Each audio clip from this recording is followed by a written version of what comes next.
সরবরাহ কমার অজুহাতে ঢাকার বাইরের বাজারে আবারও বেড়েছে সয়াবিন তেলের দাম। খুলনার বাজারে বোতলজাত সয়াবিন তেলের চেয়ে বেশি দামে বিক্রি হচ্ছে খোলা সয়াবিন তেল।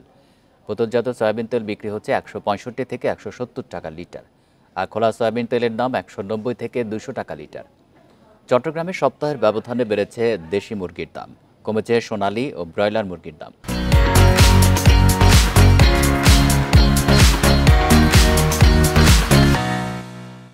কমতে শুরু করেছে সব ধরনের সবজির দাম। রাজশাহীতে কেজি প্রতি ১০ টাকা বেড়ে আলু বিক্রি হচ্ছে ৭৫ টাকা কেজিতে। বগুড়ায় শীতকালীন শাকসবজির আমদানি ভালো থাকলেও গত সপ্তাহের তুলনায় কিছুটা বেড়েছে দাম। তবে সিলেটে কিছুটা কমেছে সবজির দাম। বরিশালে ইলিশের পাশাপাশি সব মাছের দাম বেড়েছে ২০ থেকে ৩০ টাকা পর্যন্ত। তো আগে আমাদের দিত, দেওয়ার পরে এখন যে খুচরা তেলের দাম বাড়ার পরে তেল ওরা শর্ট করে দিচ্ছে। এখন যে রবি শস্যের সময়, এই সময় অনুযায়ী সবজির মূল্য বেশি আমার কাছে মনে হয়, আর সার্বিকভাবে বাজার মূল্য বেশি।